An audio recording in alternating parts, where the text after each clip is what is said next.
નમસ્કાર વિદ્યાર્થી મિત્રો, વિમળા વિદ્યાલય ઈ ક્લાસીસમાં આપ સૌનું ફરીથી એકવાર સ્વાગત છે.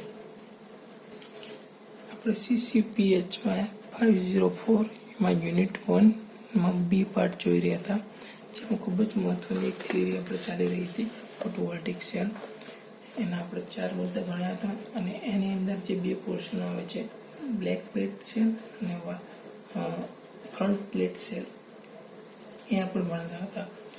તો આપણે બસ શરૂઆત એમ કરીશું. ફોટોવોલ્ટેઇક સેલમાં શું આપણે ભણી ગયા એ વિશે આપણે શરૂઆતમાં આપી દઈએ કે જ્યારે પ્રકાશ આપાત કરવામાં આવે તો આ સેલ તેના ટર્મિનલમાં અમુક ભાગમાં વોલ્ટ પેદા કરે છે અને આમ તેને બાહ્ય વોલ્ટેજ સોર્સની જરૂર પડતી નથી. ઓકે, ત્યારબાદ એવું કહે છે કે આ સેલમાં લક્ષણમાં ઇલેક્ટ્રોનિક હોય છે. ત્યારબાદ પહેલા પ્રકારના સેલમાં બે ઇલેક્ટ્રોડ રહેલો છે, એક એનોડ છે, એક કેથોડ છે. તો કોપર પર ક્યુપરસ ઓક્સાઇડ દાખલ કરેલો જે બને છે કેથોડ બને છે અને લેડ નાઇટ્રેટના ઇલેક્ટ્રોલાઇટમાં દાખલ કર્યાથી જે બને છે એનોડ બને છે. પછી એવું કહે છે કે હાલમાં ઇલેક્ટ્રોનિકલ સેલનો ઉપયોગ ખાસ થતો નથી, પરંતુ ઇલેક્ટ્રોનિક પ્રકારના ફોટોવોલ્ટેઇક સેલનો વપરાશ વધી ગયો છે. બરોબર છે. તો આટલી સુધી આપણે ભણતા. હવે આપણે આગળ કન્ટિન્યુ કરીશું. Black plate cell. ઓકે, તો બ્લેક પ્લેટ સેલની મેં તમને ફિગર બતાવી હતી. આ એની ફિગર છે. તો આપણે એકવાર એવો તો ડ્રો કરી દઈએ, કારણ કે પ્રશ્ન ખૂબ જ મહત્વનો છે. ઓકે, એક કામ કરીએ, ફિગર ડ્રો નથી કરું, હું તમને અહીંયા આગળ સમજાવી દઉં છું. તમે વિડીયો પોઝ કરીને તેની ફિગર ડ્રો કરી દેજો અહીંયા આગળથી, એટલે તમને પણ દોરવામાં સરળતા પડે. બરાબર છે. અહીંયા આગળ તમે જુઓ તો આપણે શું કહ્યું, કોઈ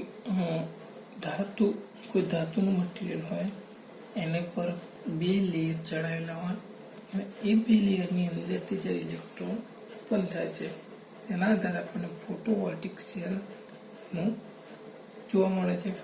અહીંયા પણ સેમ એવી રીતે જ છે.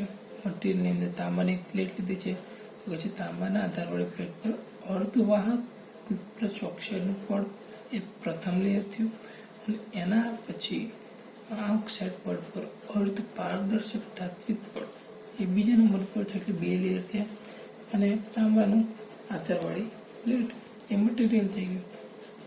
સાથે ફોટોવોલ્ટેઇક સેલનું અહીં તાંબાના આધારવાળી પ્લેટ એ એક ઇલેક્ટ્રોડ બને છે. આમાં બે ઇલેક્ટ્રોડની જરૂર પડશે. એક ઇલેક્ટ્રોડ છે તાંબાના આધારવાળી પ્લેટ અને બીજો ઇલેક્ટ્રોડ છે જ્યારે અર્ધ પારદર્શક ધાત્વિક પડના સંપર્કમાં રહેલી તાંબાવાળી પટ્ટી એ બીજા ઇલેક્ટ્રોડ તરીકે વળે છે. એટલે બે ઇલેક્ટ્રોડ મળી ગયા આપણને. ઓકે, પ્રકાશ જ્યારે અહીંયા આગળ પાતળા અર્ધવાહક પડ પર ફેંકવામાં આવે ત્યારે અર્ધવાહક અણુ શું કરે છે, તે પ્રકાશના ઊર્જાના ફોટોનને શોષે છે અને ત્યાં આગળ શું છે, જે ઇલેક્ટ્રોન હોલના જોડકા બની જાય છે.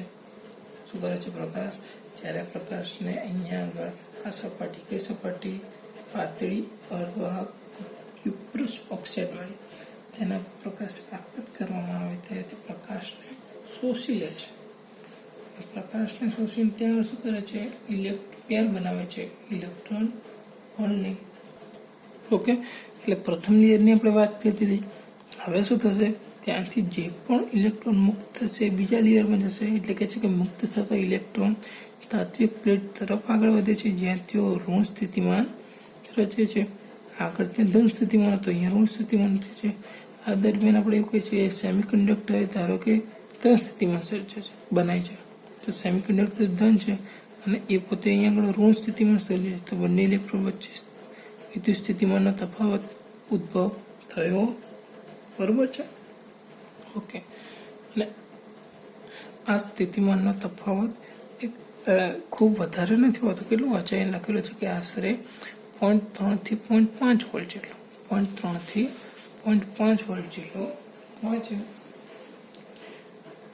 અને એ ઓછું હોય છે, એના કારણે શું થાય છે કે ઇલેક્ટ્રોન બે લેયર ઓકે છે. અહીંયા આગળ તમને આ લેયર દેખાય છે, આ લેયર ઇલેક્ટ્રોન બેરિયર લેયર છે ને આના મારફતે જ ઇલેક્ટ્રોન અહીંયા આગળ સેમિકન્ડક્ટરની અંદર એન્ટ્રી કરે છે અથવા પ્રવેશે છે, બરોબર છે. અને આપેલ પ્રકાશની તીવ્રતા માટે જલ્દીથી સમતુલિત સ્થિતિ એ પેદા કરે છે. જે પ્રકાશની તીવ્રતા તે આપેલ થાય છે એની અંદર જઈને ત્યાં આગળ સંતુલિત સ્થિતિ પેદા કરવાનો પ્રયત્ન કરે છે ઇલેક્ટ્રોન. તો જો ફરક અહીંયા શું છે કે જે અહીંથી પાછા દાખલ થતા અહીંયાથી ઇલેક્ટ્રોન છે એ ઇલેક્ટ્રોનની દિશા જ્યારે આ જ ડિવાઇસનો રેક્ટિફાયર તરીકે ઉપયોગ થતો હોય છે ત્યારે ઇલેક્ટ્રોનની દિશાની સારી દિશા જ હશે. તેમ છતાં અહીંયા આગળ અવરોધ કેવો હોય છે, વધારે હોય છે. અને આ એક બેક પ્લેટ વોલ સેલ છે. તેથી આપાત પ્રકાશની બેરિયર લેયર એ આપાત કરવામાં પૂરતો સફળ જોવા મળે છે. બેક પ્લેટ સેલ છે એટલે અહીંયા આગળ જે પાછળનો ભાગ છે તેના આધારે જ ત્યાંથી ઇલેક્ટ્રોન આગળ અંદર જાય છે, બહાર આવે છે અને અંદર પોતાની સંતુલિતતા પૂર્વક કરવાનો પ્રયત્ન કરે છે. ખ્યાલ આવે છે એટલે સુધી? ઓકે.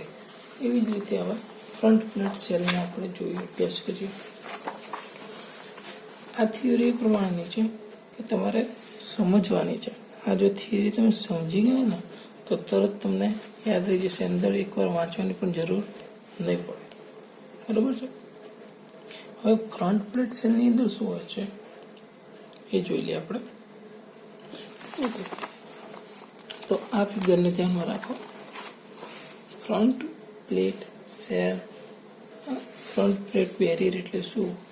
એક મિનિટ. હા, તો જે બેરિયર લેયર છે આ બેરિયર લેયર અને પ્રથમ પ્લેટ ફ્રન્ટ પ્લેટ એટલે કે આ ઉપરવાળી ફ્રન્ટ પ્લેટ અને બેરિયર લેયર જેમ બને છે તેને ફ્રન્ટ પ્લેટ સેલ કહેવામાં આવે છે. એટલે કે એવું કહી શકાય કે બેરિયર લેયર અને ફ્રન્ટ પ્લેટ અને સેમિકન્ડક્ટર એ બંને વચ્ચે આવતું હોય તો તેને ફ્રન્ટ પ્લેટ સેલ કહે છે. અને ફ્રન્ટ પ્લેટ સેલ શેના બનેલી છે આપણને ખ્યાલ છે કે ક્યુપ્રસ ઓક્સાઇડને કોપર કલેક્ટર પ્લેટ પર ચઢાવવામાં આવે છે ત્યારે ફ્રન્ટ પ્લેટ બને છે. તો ફ્રન્ટ પ્લેટની વાત કરીએ આપણે. ફ્રન્ટ પ્લેટની અંદર શું કરે છે કે ક્યુપ્રસ ઓક્સાઇડને કોપર કલેક્ટર પ્લેટ ઉપર ચઢાવવામાં આવે છે અને ધાતુ અને એટલે કે એક એનું લેયર થઈ ગયું અને તેના ઉપર ધાતુની પાતળી પારદર્શક પટ્ટી સાથે તે ચોકસાઈ રીતે ઢાંકવામાં આવે છે. એટલે બીજું લેયર થઈ ગયું. તો બે લેયર બની ગયા, ક્યુપ્રસ ઓક્સાઇડની કોપર કલેક્ટર પ્લેટ પર અને બીજું છે ધાતુની પાતળી પારદર્શક પટ્ટી પર. આ બંધારણથી શું થાય છે કે પારદર્શક પટ્ટી વાપરેલી હતી એ અને ક્યુપ્રસ ઓક્સાઇડ બંને વચ્ચે બેરિયર લેયર બની જાય છે. અને આ બંધારણથી સેલની પોલારિટી કેવી થાય છે? ઉલટી થઈ જાય છે. પહેલા તેના કરતાં સેલની પોલારિટી બદલાઈ જાય છે અને બેરિયર લેયર પર પહોંચતો ઓછો પ્રકાશનો વ્યય પણ થાય છે. એક તો પ્રકાશ ઓછો પહોંચતો હતો અને બેરિયર લેયર બની ગયું, એના કારણે એનો પ્રકાશનો વ્યય વધી જાય છે. અહીં એ પણ શક્ય છે કે કેટલાક પ્રકાશ એ સેમિકન્ડક્ટરથી રિયર જંકશન સુધીનો સીધો જાય છે અને તેથી તેનો નાનો ક્રમિક EMF ઉત્પન્ન થાય છે ને, નાનો ક્રમિક EMF પેદા ત્યાં થાય છે જેની માત્રા ખૂબ ઓછી હોય છે પરંતુ EMF તો ત્યાં ઉત્પન્ન થાય જ છે. શું કહી શકાય છે કે પ્રકાશ એ સેમિકન્ડક્ટરથી સીધો રિયર જંકશન સુધી સીધો જાય છે તો તેના કારણે નાનો EMF ઉત્પન્ન થાય છે, નહીં કે બેરિયર લેયર તોડીને ઉપર ડાયરેક્ટ જતો નથી, બરાબર છે. એ સેમિકન્ડક્ટરના સેમિકન્ડક્ટરના રિયર જંકશન એટલે કે પાછળનું જે જંકશન છે ત્યાં આગળથી સીધો જાય છે. ઓકે, આપણે થઈ ગયા આખી એની રચના સમજી ગયા કહી શકાય. ફ્રન્ટ પ્લેટ સેલ અને બેક પ્લેટ સેલને અહીંયા કઈ રીતે કાર્ય કરે છે, અંદર ઇલેક્ટ્રોન કઈ રીતે ફરે છે, ત્યાં આગળ શું પ્રોસેસ થાય છે એ બધું આપણે અંદર સમજી ગયા. હવે આપણે સમજીએ કે જે એના કારણે જે ફોટોન સેલ બને છે એ ફોટોન સેલનું કેરેક્ટરિસ્ટિક કયા પ્રકારની છે, બરોબર છે. અહીંયા આપણે લખી દઈશું, અહીંયા બેક પ્લેટ સેલ અને ફ્રન્ટ પ્લેટ સેલ, આ બંનેની સમજૂતી આપણે આકૃતિના આધારે મેળવી લીધી છે, બરોબર છે. તેના આધારે ફોટોન સેલની કેરેક્ટરિસ્ટિક આપણે જોવાની છે.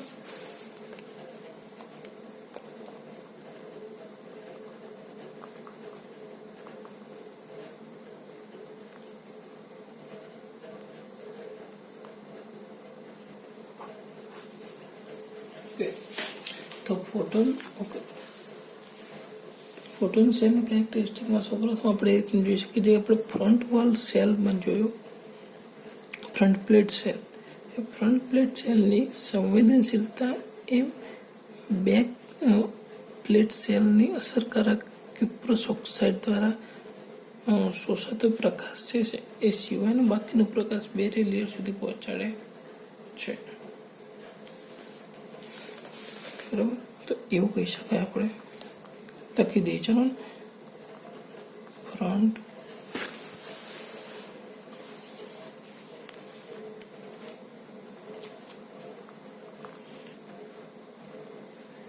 પ્લેટ સેલની સંવેદનશીલતા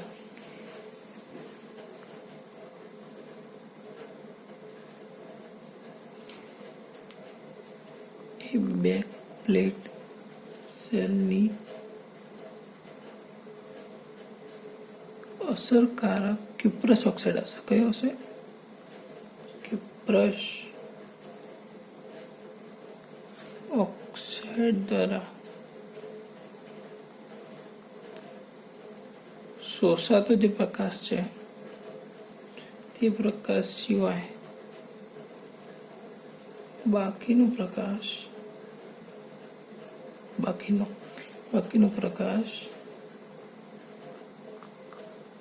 એ બેરિયર લેયર સુધી પહોંચે છે, બરોબર છે. આ પણ પહેલા મુદ્દો લખી દઈએ.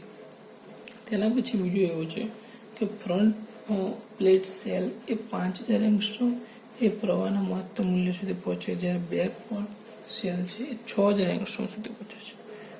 તો ફ્રન્ટ પ્લેટ સેલ છે 5000 એંગસ્ટ્રોમ પ્રવાહના મહત્તમ મૂલ્ય સુધી પહોંચે છે,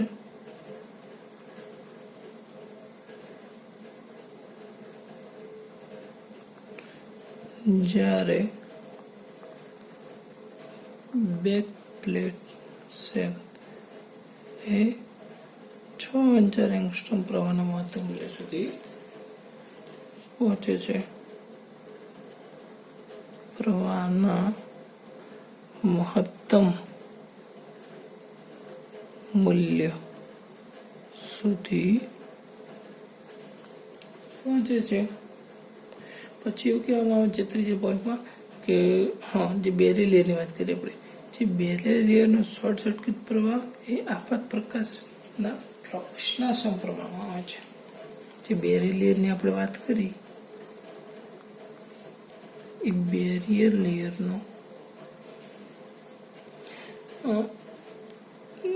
શોર્ટ સર્કિટ પ્રવાહ એ શું કરે છે?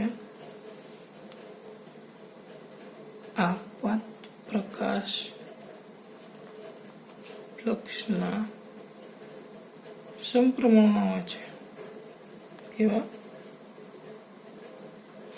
સમપ્રમાણમાં હોય છે. તેના પછીનો મુદ્દો જે આપણે જોઈએ કે છે કે સેલમાં આંતરિક અવરોધ એ ક્યુપ્રસ ઓક્સાઇડ અર્ધવાહકની સમાંતર જે ઉત્સર્જતા એક બિંદુથી બાહ્ય લોડ સુધીના બીજા બિંદુ સાથે ઇલેક્ટ્રોનની ગતિના કારણે હોય છે. શું કહે છે? સેલમાં જે આંતરિક અવરોધ ઉત્પન્ન થાય છે લખી ચલો કે સેલમાં ઉદ્ભવતો આંતરિક અવરોધ એ અર્ધવાહકને સમાંતર ઉત્સર્જનના એક બિંદુએથી બાહ્ય લોડ સુધીના બીજું બિંદુ માટે ઇલેક્ટ્રોનની ગતિના કારણ હોય છે. એક બિંદુથી બાહ્ય લોડ, બહારની સાઈડ જે પરિપથનો લોડ પડે છે બાહ્ય લોડના બીજા બિંદુ માટે ઇલેક્ટ્રોનની ગતિનું કારણ બને છે.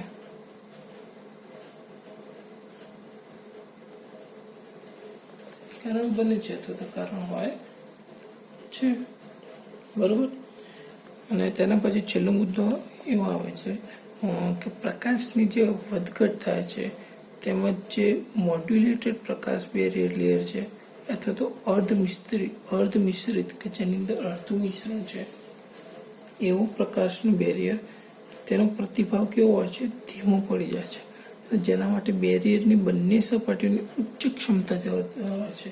કહેવાનો મતલબ એ છે કે જે તમને ફિગર બતાવી એ ફિગરનું પ્રથમ લેયર અને દ્વિતીય લેયર જો બંનેની તીવ્રતા અથવા તો બંનેની ક્ષમતા ઊંચી હોય તો આ પ્રકારનો કોઈ પણ પ્રકારનો ફેરફાર અંદર આવતો નથી. પણ જો બેમાંથી કોઈ પણ એકની પણ ક્ષમતા ઓછી હશે તો તેની અંદર બેરિયર લેયરની અંદર પ્રતિભાવ ધીમો જોવા મળશે જ મળશે.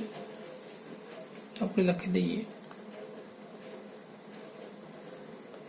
કે પ્રકાશની વધઘટ થાય તેમજ અધિમિશ્રિત પ્રકાશની બેરિયર લેયર પ્રતિભાવ કેવો પડી જાય છે? મેં તમને કહ્યું પ્રમાણે ધીમો.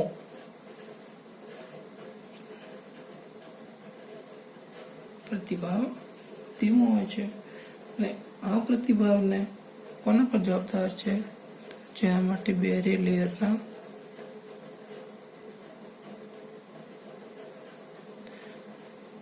બંને સપાટી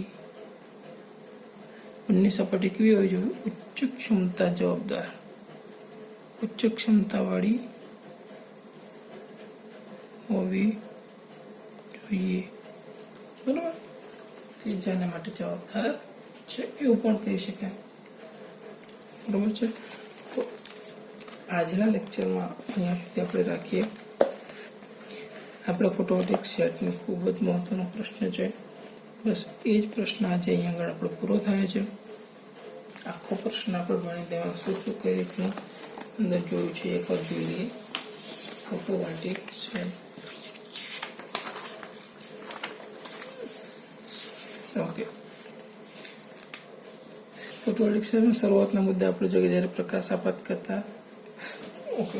આ તો આકૃતિ પાછળ છે.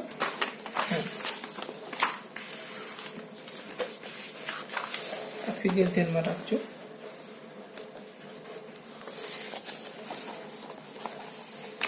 ફોટોવોલ્ટેઇક સેલમાં શું કહેવામાં આવે છે કે જ્યારે પ્રકાશ આપાત કરવામાં આવે તો આ સેલ તેના ટર્મિનલનો અમુક ભાગમાં વોલ્ટેજ પેદા કરે છે અને આમ તેને બાહ્ય વોલ્ટેજ સોર્સની કોઈ પણ પ્રકારની જરૂર પડતી નથી, કે જેને ફોટોવોલ્ટેઇક સેલ આપણે તરીકે ઓળખીએ છીએ. અને એ સેલ પોતાના લક્ષ્યોમાં ઇલેક્ટ્રોનિક અથવા ઇલેક્ટ્રિકલ હોય છે, બરાબર છે. પરંતુ હાલનો જે સમય છે એ પ્રમાણે ઇલેક્ટ્રોનિકલ સેલનો ઉપયોગ ખૂબ જ નહીવત થાય છે અને જે ઇલેક્ટ્રોનિક થાય છે એમાં પણ ફોટોવોલ્ટેઇક સેલનો વપરાશ ખૂબ જ મોટા પાયે થાય છે. આ જે મુદ્દો લખ્યો આપણે, આ જે મુદ્દો લખ્યો છે એની વાત છે, બરાબર. પછી એમ કહે છે કે જે ફોટોવોલ્ટેઇક સેલ હશે એના બે ઇલેક્ટ્રોડ હશે જેનાથી બન્યો હશે. એક છે કોપર પ્લસ ઓક્સાઇડ દાખલ કરવામાં આવે તો જે બને છે કેથોડ, અને લેડ નાઇટ્રેટના ઇલેક્ટ્રોલાઇટમાં દાખલ કરેલ જે બને છે એ એનોડ, બરાબર. એનોડ કેથોડના આધારે સેલ બની ગયો, ઓકે. એમાં બે પ્રકાર છે. કોપર ઓક્સાઇડના લીધે જે બને છે એ બેક પ્લેટ સેલ અને ફ્રન્ટ પ્લેટ સેલ જે આવે છે એનું આપણે સમજવાનું છે અહીંયા પરથી. બરોબર છે. આની અંદર તમને દેખાતું હશે કે બેરિયર લેયર આ જે બંને વચ્ચે બનેલા છે, ઉપરથી લાઇટ આપાતતા છે. આ ક્યુપરસ ઓક્સાઇડનું એક લેયર છે, આ બીજું લેયર છે. બંને વચ્ચે સેમિકન્ડક્ટર ડિવાઇસ મૂકેલો છે. આ બાજુ મીટર મૂકેલું છે, વોલ્ટમીટર વોલ્ટ માપવા માટે અવરોધ સાથે, અને બેટરીનું જોડાણ કરેલું છે. હવે જ્યારે તાંબાના આધારવાળી પ્લેટ પર અર્ધવાહક ક્યુપરસ ઓક્સાઇડનું પાતળું પર ચડાવવામાં આવે, એટલે આમાં શું શું કીધું તમને કહ્યું તે પ્રમાણે એક મટીરિયલ છે ને એના ઉપર બે લેયર ચડાવવામાં આવેલ વસ્તુ મટીરિયલ તરીકે તાંબુ છે ને અર્ધવાહક ક્યુપરસ ઓક્સાઇડનું પાતળું પર ચડાવવામાં આવે છે. આ ઓક્સાઇડ પડ પર પારદર્શક તાત્વિક પડ ચડાવવામાં આવે છે. બે પડ થઈ ગયા, પીલી અને તાંબાનું પડ. હવે અહીંયા તાંબાના આધારવાળી પ્લેટ એક ઇલેક્ટ્રોડ બને છે. એક ઇલેક્ટ્રોડ બની ગયો. બીજું ઇલેક્ટ્રોડ કયું છે? જ્યારે અર્ધપારદર્શક તાત્વિક પડના સંપર્કમાં રહેલો પાતળી તાંબાની પટ્ટી એ બીજું ઇલેક્ટ્રોડ બને છે. બરાબર, બે ઇલેક્ટ્રોડ બની ગયા. હવે શું કહે છે કે પ્રકાશ પાતળા અર્ધવાહક પડ પર ફેંકવામાં આવે તો તેના અર્ધવાહક કણુઓ દ્વારા પ્રકાશ ઉર્જાના ફોટોન શોષાય છે અને ત્યાં આગળ ઇલેક્ટ્રોન હોલની પેર રચાય છે, જોડકા રચાય છે. અને તેમાંથી મુક્ત થયેલા ઇલેક્ટ્રોન એ તાત્વિક પ્લેટ તરફ આગળ વધે છે, જ્યાં તેઓ ઋણ સ્થિતિમાન રચાય છે. હવે આપણે એવું કહીએ કે જો સેમિકન્ડક્ટર એ ધન સ્થિતિમાન ધરાવતો હશે તો બંને ઇલેક્ટ્રોન વચ્ચે સ્થિતિમાનનો તફાવત થશે. સેમિકન્ડક્ટર ધન અને આ જે તાત્વિક પ્લેટ આગળ વધે છે ઇલેક્ટ્રોન, એ ઇલેક્ટ્રોન પોતે ઋણ. બંનેના કારણે વિદ્યુત સ્થિતિમાનનો તફાવત પેદા થાય છે તે. અને આ જે વિદ્યુત સ્થિતિમાનનો તફાવત થાય છે વધારે હોતો નથી. કેટલો હોય છે? 0.3 થી 0.5 વોટ હોય છે. કેમ એટલું હોય છે? કારણ કે તેમાં ઇલેક્ટ્રોન બેરિયર લેયર મારફતે સેમિકન્ડક્ટરમાં પ્રવેશે છે, એટલે વોલ્ટેજ એટલું ઓછું એટલું ઝડપથી ઇલેક્ટ્રોન અંદર પ્રવેશી શકે. પરંતુ અમુક કિસ્સાની અંદર આપણે એને અહીંયા આગળ લખેલો હશે કેટલું વધારી શકીએ છીએ. આપણે અહીં લખ્યું નથી. ઓકે, અહીંયા આગળ જ આવશે. એ વખત આપણે જોઈશું કે એને કેટલો વધારી શકાય છે. બરોબર. ખરેખર એમાં શું થાય છે? જ્યારે ઇલેક્ટ્રોન અહીંયાથી આગળ જાય છે, આ જે બેરિયરને તોડીને જ્યારે સેમિકન્ડક્ટરમાં પ્રવેશે ત્યારે ઉપરની પ્લેટ અને નીચેની પ્લેટની વચ્ચેથી સમતુલ્યતા કરવાનો પ્રયત્ન કરે છે. એને આધારે અમુક ઇલેક્ટ્રોન ઉપર જાય છે અને જ્યાં સમતુલ્યતા ના થતી તો અમુક ઇલેક્ટ્રોન પાછા પણ ફરે છે. બરાબર છે. તો પાછા દાખલ થતા ઇલેક્ટ્રોનની દિશા એ આ જ ડિવાઇસને રેક્ટિફાયર તરીકે ઉપયોગી હોય છે. તેમ છતાં ઇલેક્ટ્રોનની ગતિની સાદી દિશા જ પ્રમાણે આગળ વધે છે, ઉપરથી નીચે, નીચેથી ઉપર. આમ છતાં તેને અવરોધ ત્યાં આગળ વધારે નડે છે. અને એને આપણે આજે પાછા આવે છે અને ત્યાં આગળ આપણે બેક પ્લેટ વોલ સેલ છે તેવું કહી શકાય. તેથી આપાત પ્રકાશની બેરિયર લેયર પૂરું પાડવામાં તે સક્ષમ થાય છે. બેક પ્લેટ વાતની પૂરી થઈ ગઈ. પછી એવી રીતે અહીંયા ફ્રન્ટ પ્લેટની વાત કરતી. સેલમાં બેરિયર લેયર, ફ્રન્ટ પ્લેટ અને સેમિકન્ડક્ટર. ફ્રન્ટ પ્લેટ એટલે શું એ સમજાવે છે કે બેરિયર લેયર અને ફ્રન્ટ પ્લેટ વચ્ચે સેમિકન્ડક્ટર આવતું હોય છે તેને ફ્રન્ટ પ્લેટ કહે છે. ફ્રન્ટ પ્લેટની અંદર બે લેયર હોય છે. એમાં એક ક્યુપરસ ઓક્સાઇડ કોપર કલેક્ટર પ્લેટ પર ચડાવવામાં આવે છે અને ધાતુની પાતળી પારદર્શક પટ્ટી વડે ઢાંકવામાં આવે છે. એ બે વચ્ચે જે બને છે બેરિયર લેયર કહેવામાં આવે છે. આની અંદર અમુક EMF ઉત્પન્ન થાય છે. બસ એટલી વાત છે. બીજો પ્રશ્ન એવો હતો આપણે કે ફોટો સેલ કેરેક્ટરિસ્ટિક સમજ્યા. ફોટો સેલ કેરેક્ટરિસ્ટિક આ એની અંદર ફ્રન્ટ પ્લેટ સેલની સંવેદનશીલતા કેટલી છે? બ્લેક પ્લેટની અસરકારકતા ક્યુપરસ ઓક્સાઇડના પ્રકાશ જેવો હોય છે અને એ પ્રકાશ સિવાય બાકીનો પ્રકાશ એ બેરિયર લેયર સુધી પહોંચે છે. ત્યારબાદ આપણે વાત કરી કે કોનું મહત્તમ પ્રવાહનું મૂલ્ય વધારે હોય છે, તો કે છે ફ્રન્ટ પ્લેટ સેલનું મહત્તમ પ્રવાહનું મૂલ્ય 5000 એંગસ્ટ્રોમ, બેક પ્લેટ સેલનું 6000 એંગસ્ટ્રોમ હોય છે. પછી કહે છે કે બેરિયર લેયરનું શોર્ટ સર્કિટ પ્રવાહ આપાત પ્રવાહ પ્રકાશ ફ્લક્સના સમપ્રમાણમાં હોય છે. ત્યારબાદ કહે છે કે સેલમાં આંતરિક અવરોધ અર્ધવાહકને સમાંતર ઉત્સર્જનના એક બિંદુથી બાહ્ય લોટના બીજું બિંદુ માટે ઇલેક્ટ્રોનની ગતિનું કારણ બને છે. ઇલેક્ટ્રોનની જગ્યાએથી બીજી જગ્યાએ જાય છે એટલે ગતિનું કારણ બને છે. પછી કહે છે પ્રકાશની વધઘટ તેમજ અનિશ્ચિત પ્રકાશની બેરિયર લેયરનો પ્રતિભાવ ધીમો હોય છે. જેના માટે બેરેલિયાના બંને સપાટી ઉચ્ચ ક્ષમતાવાળી હોય તો ઉપરની સપાટી અને નીચી સપાટી જો ઉચ્ચ ક્ષમતાવાળી હોય તો તેનો પ્રતિભાવ ધીમો પડતો નથી.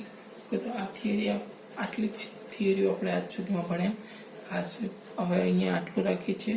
નેક્સ્ટ થિયરી આપણે આગલા વિડીયોમાં ભણીશું. Thank you.